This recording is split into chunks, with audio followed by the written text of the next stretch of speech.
ako si Kevin. Naapektuhan ng utak niya, hindi alam kung kailan siya magkakabalay. Pagdating ni Tina, grabe siya kung makaiyak. Talaga? Oo. Parang lang siya yung asawa eh. Such a malicious mind, Stella. Not only is Dina Kevin's ex-girlfriend, parang pamilya na rin siya sa amin.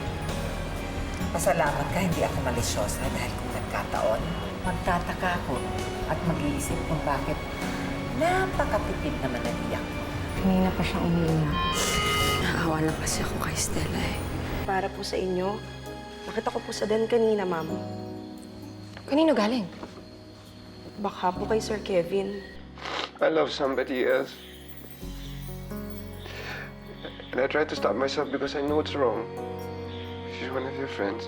Ang tanong, sino sa tatlong kaibigan mo ang sasamahan niya? Eh di yung dati niyang karelasyon. Si Dina. Humanda sa akin yung Dina na yan.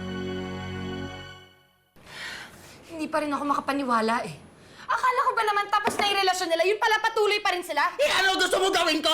Gusto mo sa bunutan ko yan? Ha? Buhusan ko ng asin sa mukha? Ha? Ihahampas ko to sa kanya! Ha? Hindi ko alam, Edgy, okay? Hindi ko nga alam kung anong gagawin ko pag makita ko siya. Parang hindi kaya na sigmura ko makita siya. Gusto naman, ang init-init na dito. Huwag ka na magpainit. Basta-basta ka na lang ba magpapatuklaw sa ahas, ha? Dapat sa kanya, sugurin, tapos suntukin ng pailalim ng pagano, no? Yung uppercut, tapos duduraan, tapos sasabunutan! Tatadyakan ko pa yan, ganon-ganon! Diyos ko, kung di ako marunong makipag-fighting, matututo ko doon sa bruhang yun. Ang pangit niya, no? Laki ng ilong niya. Ihahampas ko sa kanya to! Para mabungin yung bunga niya! Saan ka pupunta? Eh di pupuntahan si Dina. Gusto ko siyang makausap. Ay, gusto ko yan. Gusto ko yan. I love it. Para magkaalam-alam na. Amang, wala ho si Ma'am Dina. Nag-Hong Kong po. Kanina lang po siya umalis. Bakit wala naman siya nabanggit sa akin na bibiyahe siya? Eh, biglaan lang po kasi yung pag-alis niya eh. Pero babalik din po yun. Salamat. Excuse po. Oh, cannot be rich pa rin si Lucci eh. Si Misha naman nasa Davao, may nasa kasong wedding. Di alam kung kailan babalik. Kaya naman pala nag-Hong Kong tong si Dina. May pinagtataguan. Guilty. Sino? Si Dina? Oo naman, no? So kaya yun, dahilan kung bakit na-aksidente yung asawa mo. Dahil sa kalandian niya kung bakit nabangga yung kotse, no? Dapat lang na mag-guilty siya. My God. Oras na makita ko ang Dina na yan, na hindi ko man lang siya duduraan. Dahil masyadong malinis ang dura ko para sa kanya. Oh my God, Bes. Iba ka na. Masyado ka nang matapang. Oh my God, I love it. Promise. Kontakin ko na.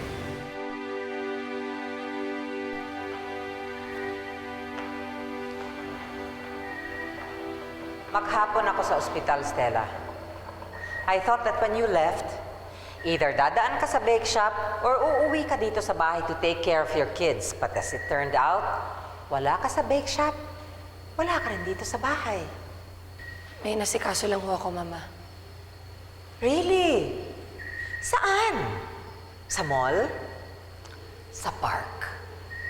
Sa bahay ng kabit na asawa ko. Hindi niyo ba alam? Nang bababae ho ang anak niyo. Stella, don't try to justify your actions by making false accusations against my son. Hindi naman ho ako nang bibintang eh. Bago maaksidente si Kevin, iniwanan niya ako ng video. At doon niya inamin na nangangaliwa siya. Well, kung nagawa man niya yon, I'm sure meron siyang dahilan. Baka nagpabaya ka sa obligations mo bilang asawa. Ako pa ngayon na may kasalanan? Did he tell you who the other woman is? Is it someone I know? Oo. Si Dina.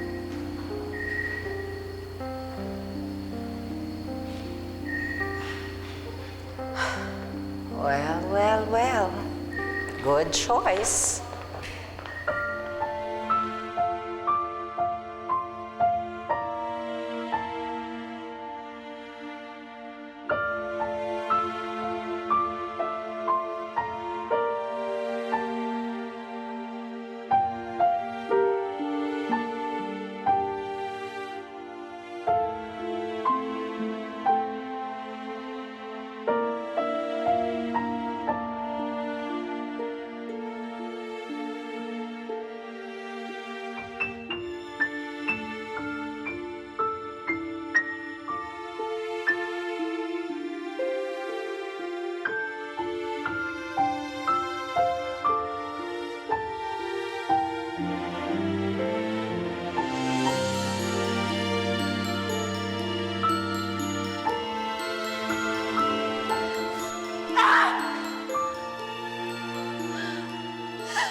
Masyado nang masikip tong singsing na to para sa akin, Kevin.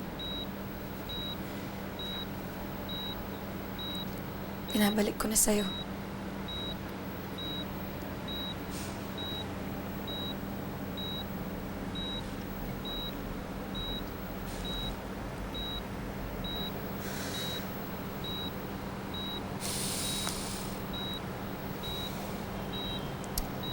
Gusto sana kitang sampal-sampalin, Kevin.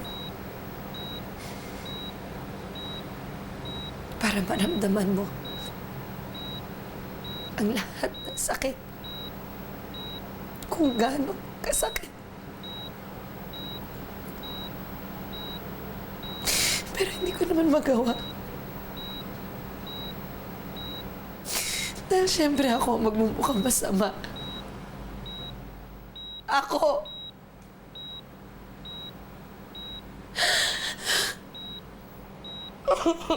Ebe. Ba't mo ginawa sa akin to?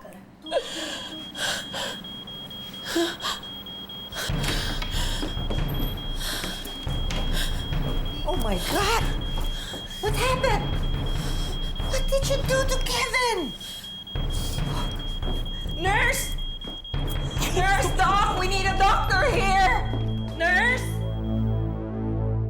Mrs., normal lang po sa comatose na pasyente ang tumaas ang heartbeat nila paminsan-minsan.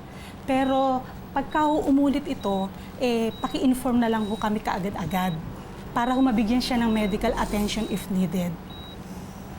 Sino po ba ang kasama ng pasyente kanina? Kayo po ba? Ako po, Doc.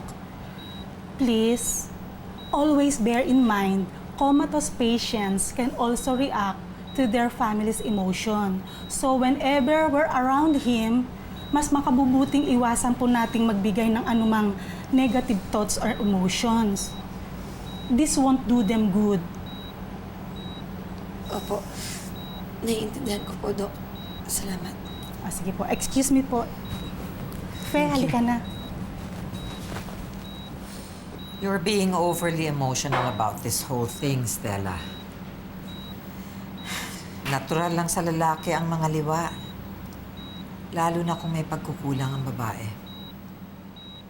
Wala akong pagkukulang kay Kevin. See?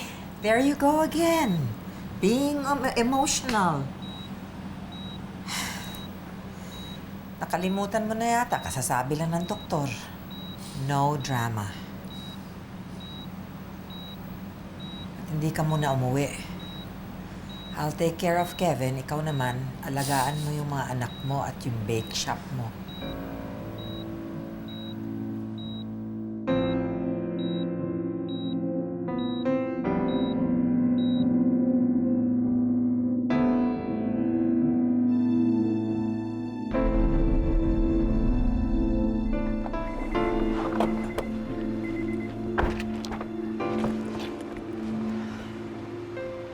So, nasa Hong Kong pa rin si Dina. Si Lucci naman naka-off pa rin ng cellphone. Sige, Misha. Enjoy ka na dyan sa Davao. Salamat ulit, ha? Ma'am? Ma'am, andito po yung mga maleta ni Sir Kevin. Ito po yung sinurrender ng mga pulis galing sa aksidente. Yung mga ilang araw na po ito nandito sa loob ng compartment, baka bumaho eh. Saan ko po ba ilalagay ito, ma'am? Sa kwarto po ba ninyo o sa bodega?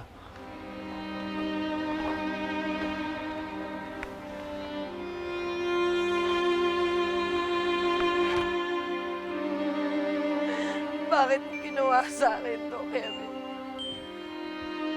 Bakit? Ano naging kasalanan ko? Ano? Ano? Ano? Hayop ka! Hayop ka!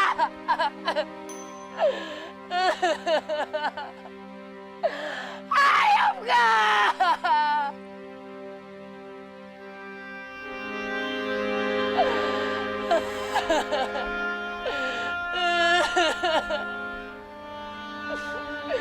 Ma'am, tama na ho yan. Baka po kung ano pang mangyari.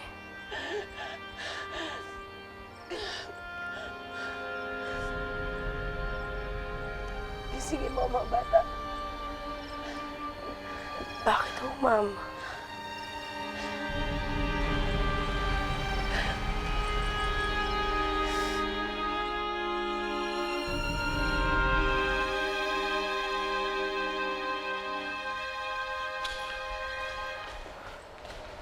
Ma'am Stella, sandali lang po.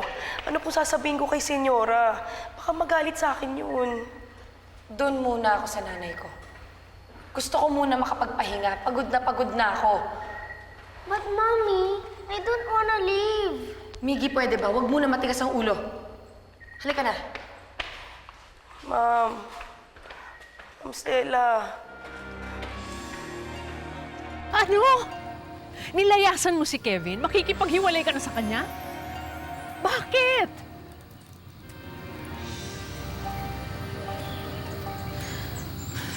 Nay, umamin na ho si Kevin. Nung maaksidente siya, pupuntahan na niya dapat yung kabit niya. At magsasama na sila. Loko yung Kevin na yan, ah. Akala mo kung sinong mabait, yung pala mangangaliwa rin. Kung gising lang yan, dinimanda ko na yan ng bigamy. Para hindi niya ma-enjoy ang pangangaliwa niya at para matuto siya.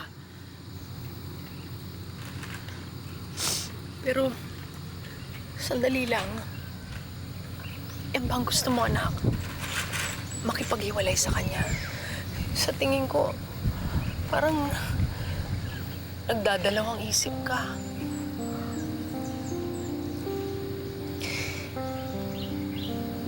Iniisip ko lang naman ho yung mga anak ko.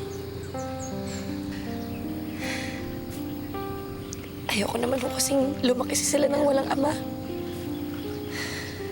Iniisip mo ang mga anak mo. Iniisip mo ang sarili mo.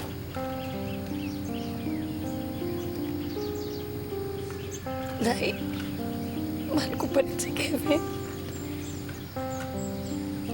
Kahit na niloko niya ako, mahal ko pa rin ho siya. Kung ganon, anak, huwag kang makipaghiwalay sa kanya. Ang dapat mong gawin, lumaban ka. Ipaglaban mo kung anong para sa'yo at para sa anak mo.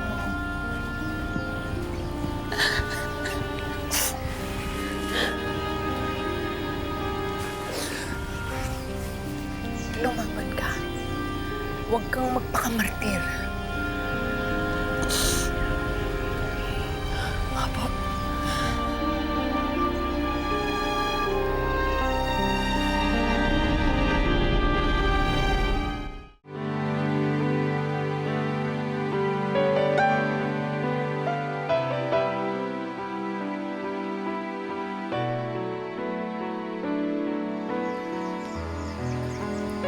Shelby?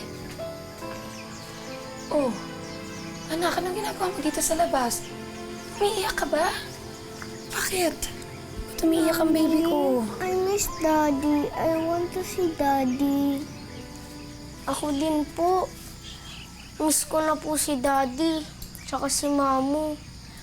Ibisitahin po natin si Daddy sa ospital. Tapos, umuwi na po tayo. Please, Mommy, let's see Daddy now. Anak, hindi na natin pwede bisitahin ng daddy niyo. Gabing-gabi na eh. Hindi na tayo papapasukin doon. Hindi ako naniniwala sa'yo. Tama nga si Mamu. Hindi mo nga love si Daddy. Kaya ayaw mo kami papuntahin doon. Hindi mo kami mahal. Anak.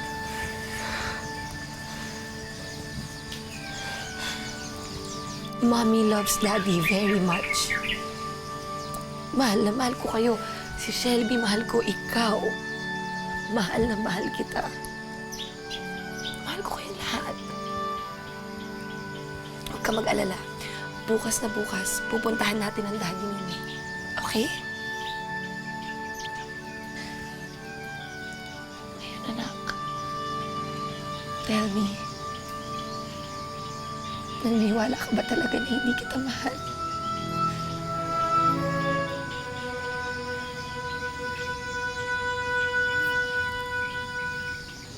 I love you very much, anak. Mahal na mahal ko kayo. I love you too, Mommy.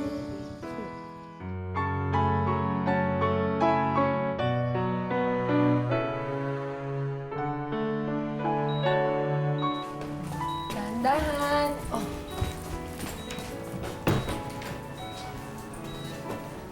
Daddy Bear here! Kuya, why is Daddy still sleeping? Di ba nga, sabi ng doktor, he's sick? Okay, pakita ko na lang color yung bugbog. Daddy, look, oh! Di ba po sabi niyo, ang gusto niyong color ng eyes ay green? Tingnan niyo po, Daddy, oh. I already know how to draw. Kaya po nagturo niyan, dinagdagan ko na po yung mga drawing natin. Mayroon na pong car. Di ba po, sabi niyo po, tuturuan niyo po akong mag-drive ng car. Di ba po? Yan po, oh, dinagdagan ko na po. Tsaka, Alam na ba ni Balay na nangangaliwa ang anak niya? Tapos, may clouds na rin po. Di ba po dati, kulang-kulang na po Anong yan. reaksyon? Tsaka sabi niyo po, Nagalit dagdagan ba? ko po yan. Ayan po, dinagdagan ko Naawa po. ba siya sa'yo? Ganda po. Oh. Eh, di ba po sabi niyo gusto niyong color ng pusa? Ay, Loko yung babaeng yan. ano, orange? Makikita niya sa akin. Makakatikim siya. Nay, Tinapos na po. Tapos po, huwag niyo nang patulan. Huwag na kayong gumawa ng kahit ano, dahil lalo lang lalaki yung gulo. red and blue. Hmm? Ako, kaya po Miggy, Shelby! Mamu! Hi, sweetie. Come here, baby.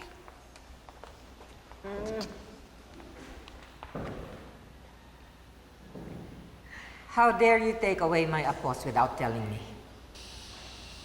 Nagpunta lang naman ako sa nanay ko para magpalipas ng sama ng loob.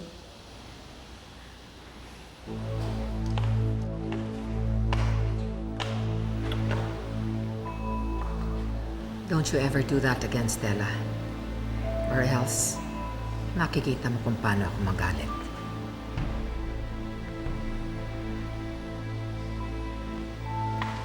Kids, want some ice cream? Come on. Come on, come on.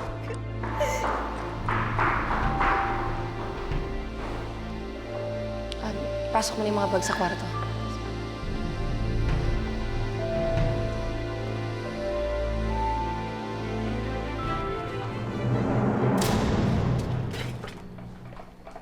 Ma'am, ito na po yung mga natirang lumang gamit ni Sir sa kwarto nyo. Ito. Alis na lang natin to. Dito ko na lang ilagay.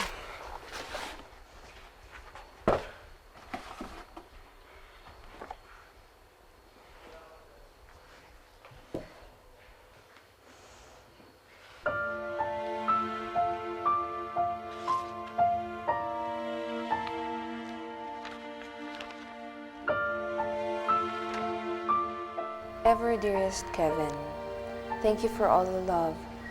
No other man have ever loved me the way you do.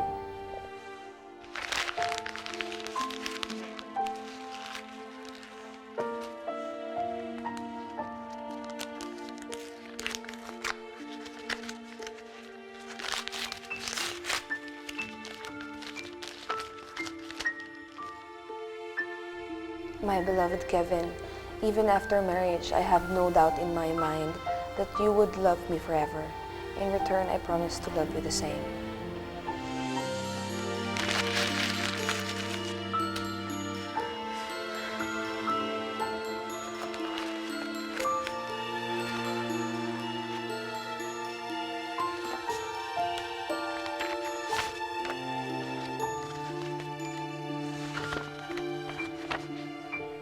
Ever dearest Kevin, thank you for all the love. No other man have ever loved me the way you do.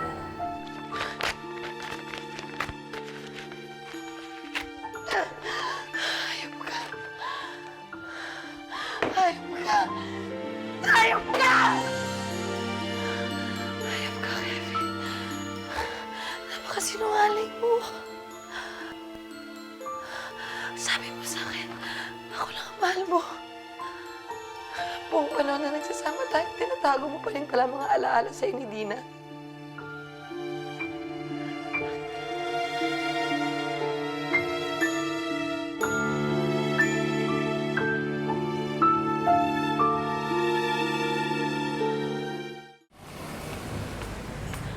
Aida, si Edgy ba dumating na? Wala pa po, ma'am eh. Ma'am, kamusta na po si Sir Kevin? Maayos na po ba lagay niya? Makakauwi na po ba siya? Diyos ko, sana naman. Kawawa naman kasi mga bata kapag kami nangyaring masama sa kanya. At saka... Sorry po, ma'am. Sorry. Sorry.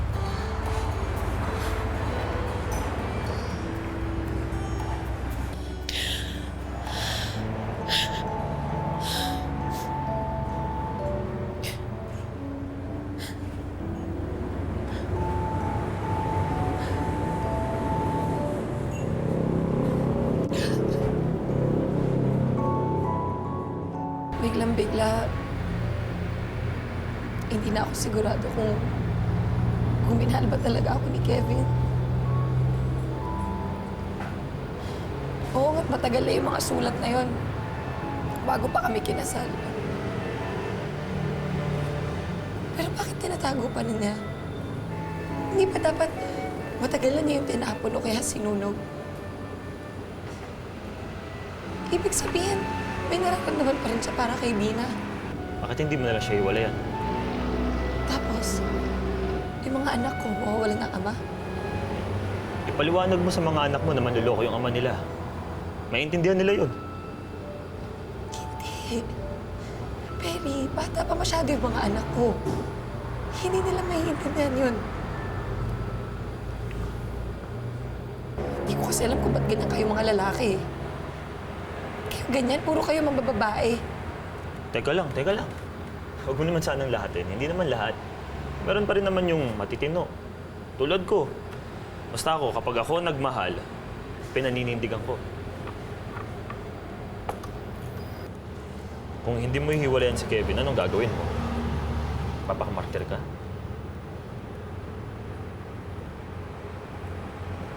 Paglalaban ko siya. Paglalaban ko ang ama ng mga anak ko. Hindi naman ako papayag na mawalan sila ng ama.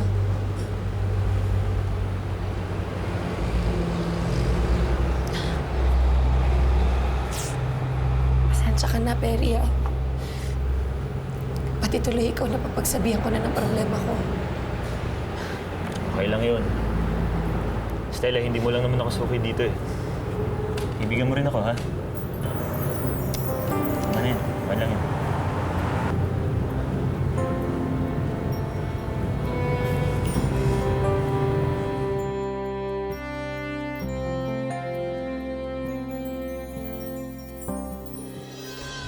Sandali nga, saan ba tayo pupunta?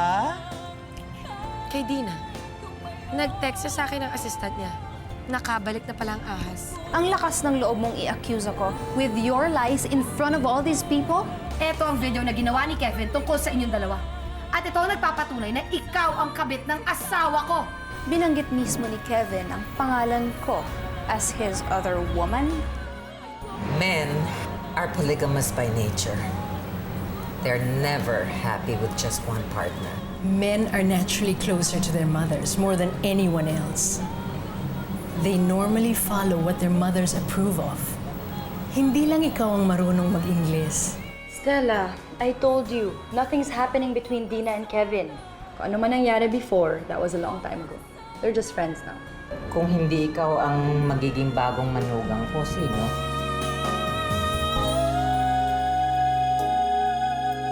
Ayun.